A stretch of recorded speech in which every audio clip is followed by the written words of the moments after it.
So, hi YouTube, I'm already back from doing a video already, but I've decided I'll come and annoy you again. So, with the help of my dear best friend, Usagi Kazumi456, or Levi as I know her, we're going to do a 50 Shades review. We have a number of things to talk about, but before we go, I was thinking just to tell you that we don't want to push our opinions on you, and if you don't like the book, fair dues. If you do like the book, fair dues. We don't mind. So, let's get into it. The moral of the story is first, dear. What are you going to say about the moral of the story? I think the book was mostly about Anna trying to get Christian away from the things that he thought he needed, rather than being about what everyone thinks. Glorifying BDSM is what a lot of people think, and it's glorifying violent relationships. Thank you, Car. Don't be so loud. Don't be so loud. But yeah, it's not glorifying violent relationships. I really don't think it is. A violent relationship is completely different to what Christian and Anna have in the book. Mm-hmm. Well, in my opinion, that is. But no. If it was glorifying violent relationships, I would not have read the 3 books. I would have put it down. I would have burned it in a fire. I don't agree with that kind of thing. So, yeah, I wouldn't have read it.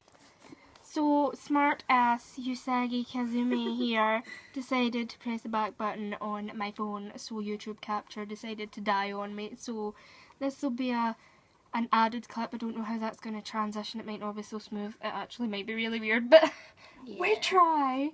Anyway, what were you saying before you so gloriously pressed the back button? Yeah, we were talking about how it does not signify sexual relationships that are violent, because we wouldn't read that if that was the case, because that is utter garbage.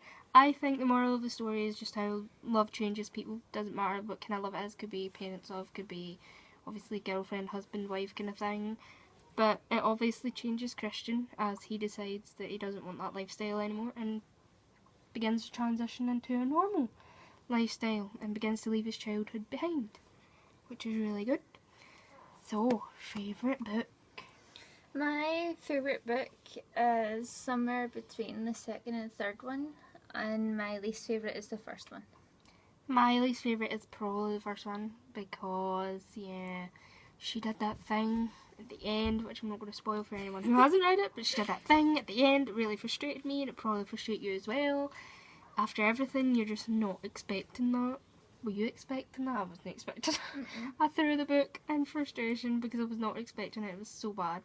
But my favourite book is probably the third one, just for all the emotions and the turmoil that occurs during the third book. Not emotional turmoil is a good thing. That it spices up the book and makes you think more about the two, Anna and Christian's personality against each other, rather than the whole erotic sexual bedroom fanatics that have been going on in the other books. There's more based on Christian's fears and Anna's trial to try and get him back to a good, normal, healthy relationship. So, characters, favourite and least favourite?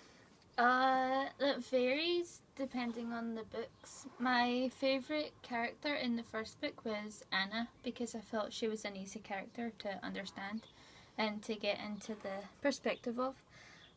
My least favourite in the first book was Christian, but my favourite character in the second book was Christian, and my least favourite being Anna, because she was so drony in the second book, I think. She was really whiny. And she asked the same questions that had already been answered long ago, and she asked them again and again and again, and it was just too repetitive for me. But in the third book, it was mutual between Anna and Christian. I liked them both equally. My favourite character is probably Christian, basically based on all the emotional triumphs that he has and everything he goes through, and at the end, obviously, we're not going to tell anybody because I don't know who's read it and who's not read it. But yeah, my least favourite is probably Jack Hyde, because if rape had legs, it would be Jack Hyde.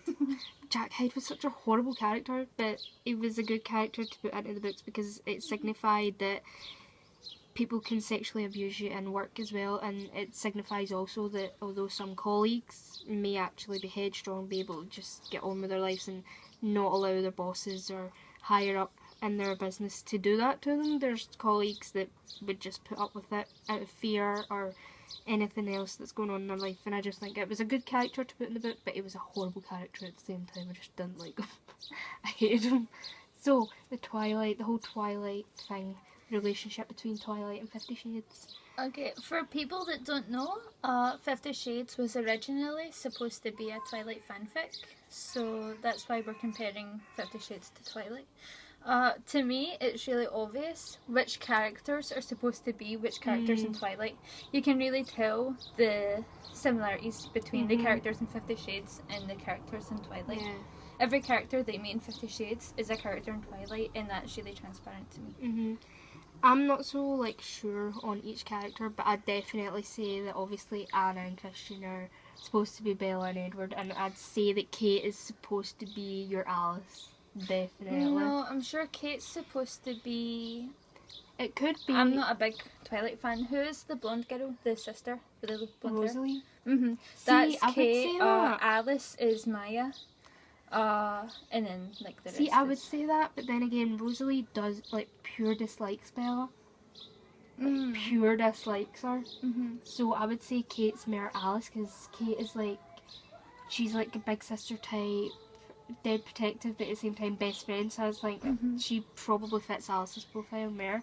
And the thing that really stands out is the whole protection thing that Christian's got over Anna. Edward's the same with Bella, so it's that kind of shows through as well.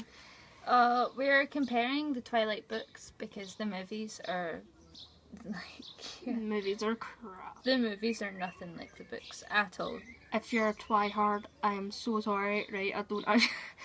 I do watch Twilight and it's an alright movie, but the books do the storyline more justice than the movies do, as is with quite a lot of things actually. The book is so much more intense, whereas I felt the movies were just like a bunch of vampires going glaring at each other, and the books was a lot more intense. Sexual tension from across the canteen.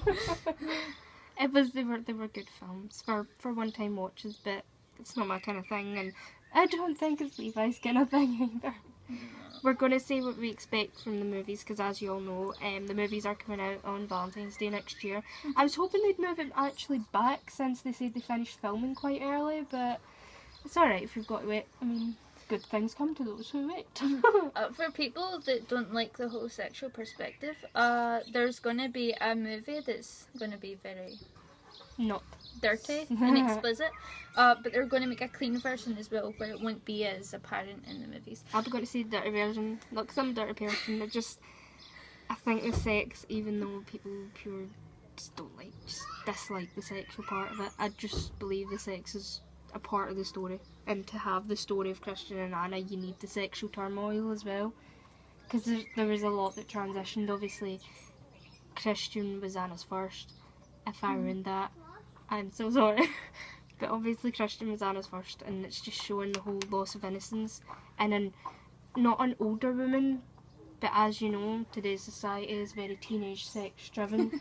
So it's kind of showing that it's not easy for an older person, even though they're surrounded by more and more people that have done it, and they're probably more...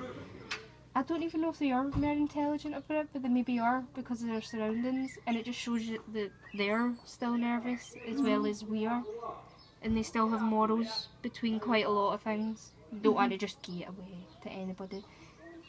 But it shows all the different sexual turmoil, and I'm not saying that the sexual part is anything like porn, because it really isn't. It's like, it's detailed, but it's not. Was it the producer that said that before they released that they were doing two movies, like an explicit and a clean, she said that the movie was going to be jam-packed with like sex scenes, and it was going to be so filled with sex scenes, and that just completely ruined it for me, because that's not how I interpreted the books at all. It's not even about the books, because see, if you actually go through the book and even just look at it at a glance, you could just pick out at least two sections of the book, two really, really thin sections of the book that have got sex in them. To me, that's them just showing the people that are so misconceived about the books that really that's what the what book's about. That's them just showing people that books really are about this and that, and it's really not. I know. So to me, they're ruining it for themselves. That's why I'm only going to be going to see the clean one. But I think I'll go see both, just to like interpret how the storyline works. without the sex and how it works with their interpretations of the sex, because I mean, obviously for everybody that reads a novel, they're going to have a different imagination, different picture and imagination of these things, and that sounds so dirty, but it's really not, because you can't help it. If you're reading it yourself, you're going to imagine the situations, obviously, and a lot of people have different imaginations of how things are going to play out, so it's not going to be exactly how you think it's going to be, but I hope they're not going to make it too theatrical.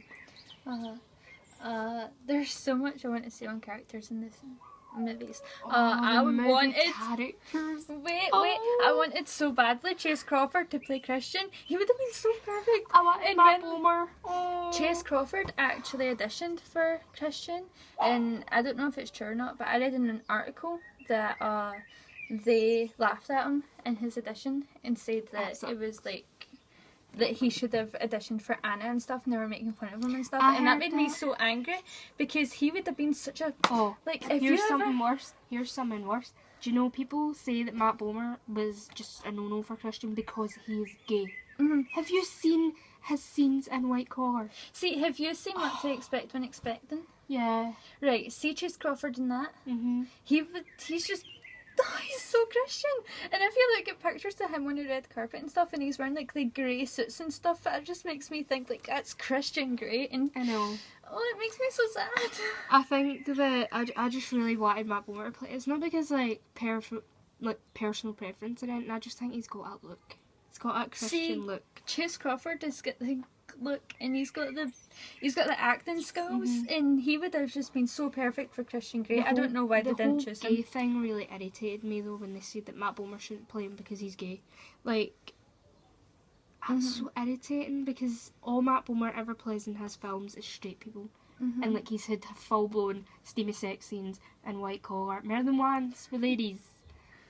See, the movies just ruined a lot for me. I've always heard from like other people since I was little that books will always be better than movies. And I'd never thought about it like that until 50 Shades of Grey, because the book for me was outstanding and phenomenal. And now from everything to the casting list to how they're going to portray the books in the movies, it's just ruining everything for me. So to me, I wasn't even planning on watching the movies at all for a long while there. A lot of people were now. And I mean, I would if it had better casting, because I mean, Dakota, she's alright, but she really doesn't look like Anna to me. She just doesn't have that innocent picture that a lot of people would have built up from the way she's described in the book. She just doesn't have that innocent look to her. Jamie Dornan's actually alright. I mean, I'm warming to him, but obviously he wasn't my original choice, but I think he'll be alright. I think he'll do a good job, because he's quite good in Once Upon a Time, so hopefully he'll do well. So what is our overall rating out of 10 for 50 Shades, the whole trilogy? 10. I would say 10. 10 because... it's one of my favourite books of all time. After Night World by L.J. Smith. I don't know. It's a 10 for me, but it's my second favourite book under probably Memoirs of a Geisha, because I thought it was such a fantastically written, historically accurate book. Like, it just showed people how the cultural geishas are just, they're not what people perceive them to be, and I just thought it was a really good book. So 10 out of 10 for our 50 Shades review. We all hope you enjoyed, so like I said before, comment below and say whatever else you would like me to review, and I'll hopefully be doing more collaborations with this dearie here in the future. Bye everybody! Bye.